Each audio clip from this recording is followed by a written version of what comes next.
Hello all, I'm Mani Agarwal and I have scored 126 rank in this recently declared result of UPSC CSE, and I have taken maths as my optional.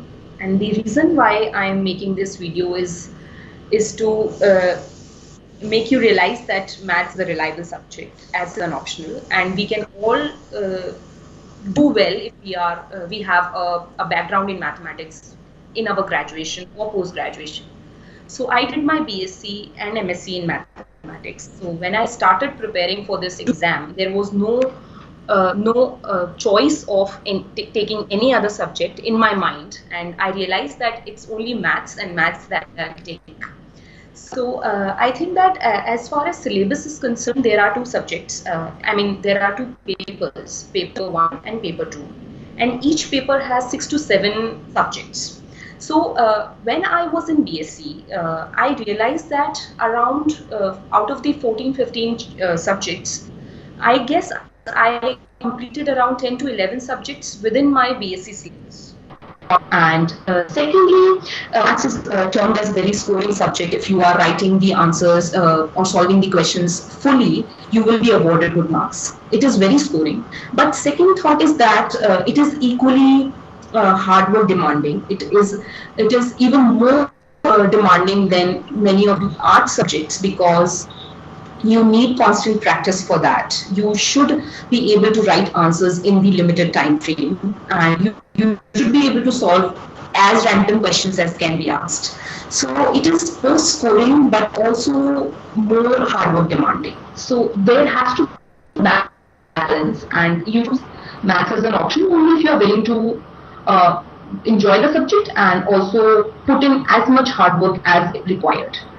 And from the concept point of view, I think that in your BSc or in your engineering, I think that you should go for the same book set that you have studied and which you are familiar with. I'm saying this because once you've studied something, given exam in your graduation or BTech, I think that it will be very easy for you to revise those subjects as such. You will not be burdened with reading a new book altogether. So I think that for graduation subjects that you have covered in mathematics, you should go for the same books. But if you are learning a subject in maths which you have not studied before, and whole new subject you are learning, then you should go for the standard books that are prescribed. I will give you the name of the books at the end of the lecture. But only for those subjects you should go for the standard books as far as concept clearing is concerned. But when you are, there are many times which happened with me also, as I studied in DU and IIT Bombay, there are certain foreign author books that were recommended in both the colleges. So we had to study that, but our concepts were clear. So I think that what I did was I stuck to the concepts of those same books in which I did my graduation and post-graduation. But I chose those standard books for doing as many solved examples, as many questions as possible. So foreign authors की बात ये होती है कि they don't give you much questions. There are only certain number of questions which are given in foreign author books, whether you take solved examples or you take exercises. So you should go for the kind of questions which are asked in UPSC exam, and those are given in standard books. For example, the Krishna series, the what you can say, for different subjects there are different books. I will name them.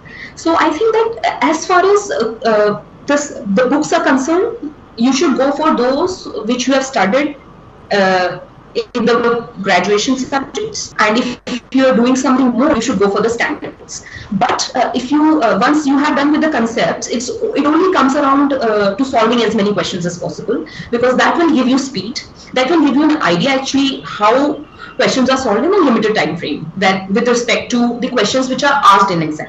So for that you can go for standard books, and you should go for it. I also did questions from standard books. So as far as preparation is concerned, you should start reading for your own books and standard books. Now, when you read, it is not like you are reading some history book or some arts book that you can read and analyze in your mind and you are getting with the concept. In maths, you need to understand the theorem and do not rest after that. You should start doing as many questions as possible, and without questions you will be like, it will be there in your mind, but after 3-4 months you will lose it all. Okay, so you should do as many questions as possible. And as maths is all about formulas and short note making, I would prefer that you prepare a small book. A thin book will do, and all those right from subject 1 linear algebra to the last subject of fluid dynamics in paper 2, you should make point-wise notes of all the formulas, small theorems, even the shortcut of proofs in your that copy.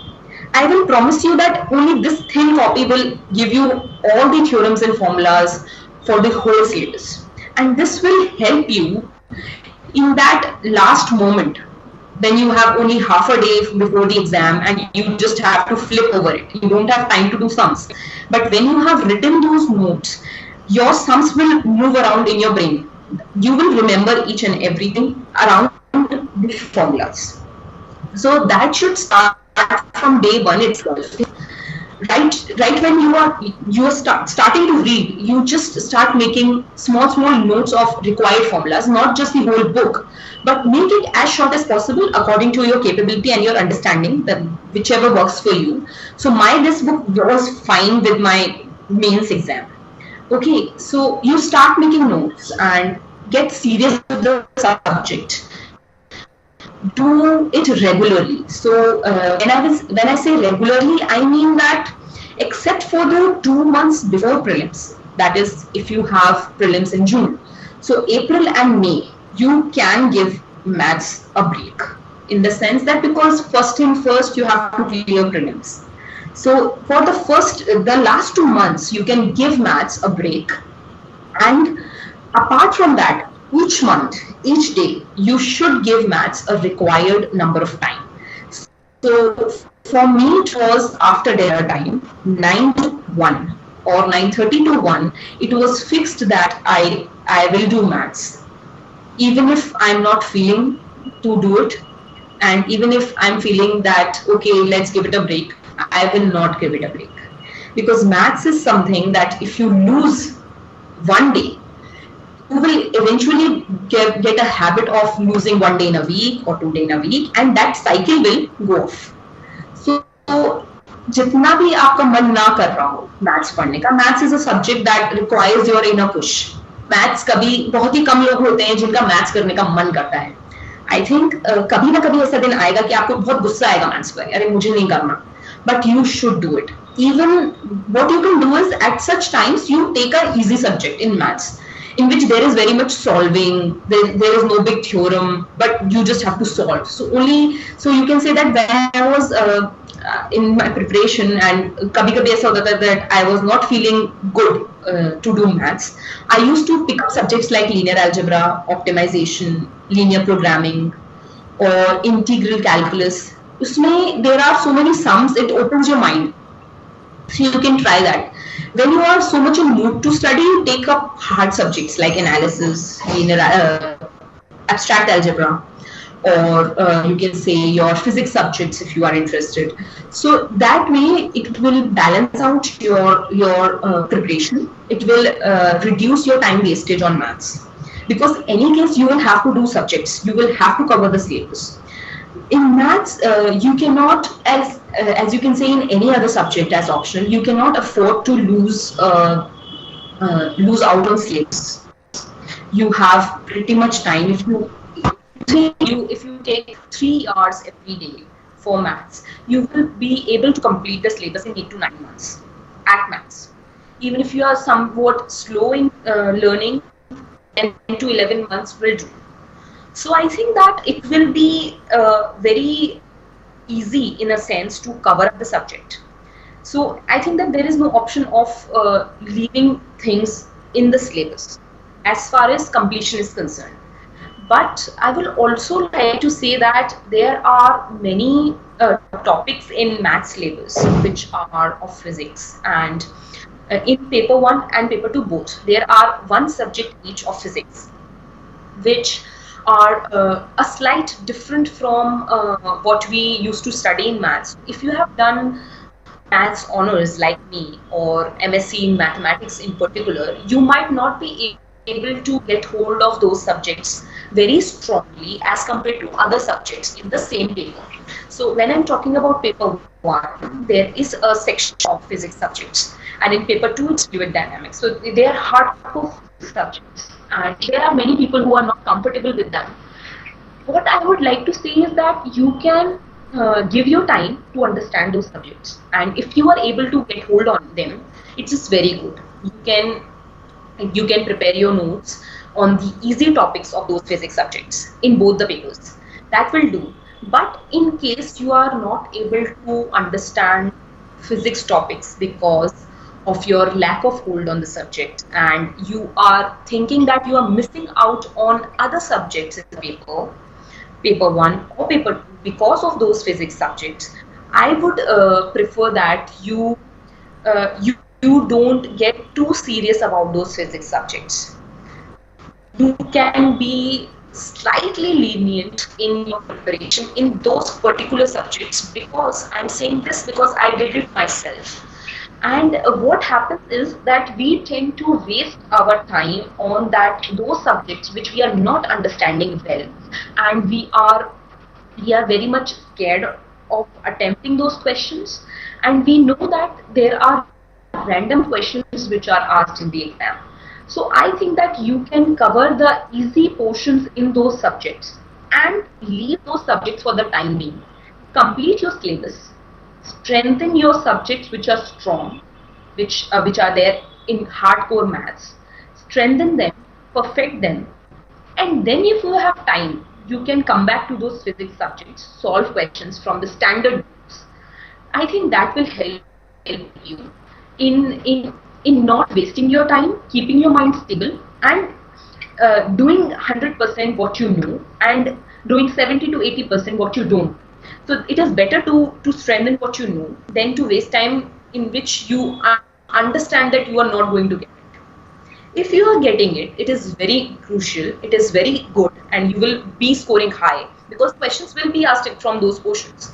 It is your luck, it is your what you can say choice of questions in the paper that will decide what questions you solve actually.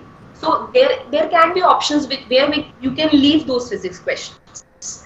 So there may be time where you cannot leave those questions. So it is up to you how you plan preparation in case you are not finding physics questions too tribal, too easy to understand.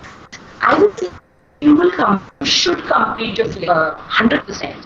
But if you are not able to understand certain questions, you can leave them. You can prepare them 50%, 40% in case some easy question is asked in 10 markers that you can cover. But if 25 marks questions are asked in a subject which you know that it is not your type or your stronghold on, you can go for some very much asked which hold a major portion of the syllabus. You can strengthen them. If one or two questions you can leave of 15 marks, it is no big deal. If you are doing the other 200 mark question paper, perfectly, because that is what defines your preparation. Second is the importance of test series in maths in particular. There are other subjects in which test series are there for people get to practice answer writing with respect to GS. So there are certain subjects that if you practice in GS, you will get a hold of how to write, paragraph-wise answers, time management will come. But in maths, what happens is it's a completely new subject with respect to GS. So you have to start reading two new texts, and for that, your GS writing answers will not help you in doing maths. So that is what went wrong in my first attempt. I skipped test series and I prepared the whole syllabus, and I was like, I will be able to do it. and I practiced answer writing for GS. So what happened in exam room was I was not able to manage my time. That time. So in that case, in paper one I typed, it went all bizarre, and I was able to attempt only 165 marks questions. And because of that, my paper two was also slightly affected, and I was able to attempt only 200 mark questions. And in that panic mode, my marks were around 94 in paper 1 and 114 in paper 2, and that was too bad. And I realized that because of not enough practicing of test series or in a limited time frame, this happened. So in the second attempt, I made sure that I joined a good test, and that is all very needed for each maths optional aspirant, because you will be able to understand concepts within a year or year and a half. You will be able to solve the questions which you do in books, and there is a slight understanding that you will be able to solve questions. But when it is like 25 or 20 questions at a go in 3 hour time, you need practice for actual time management with respect to the marks, with respect to the selection of questions what you have to do, because there are 8 questions you have to do in any 5, and there are sections. So you will get an idea as to how you will manage your time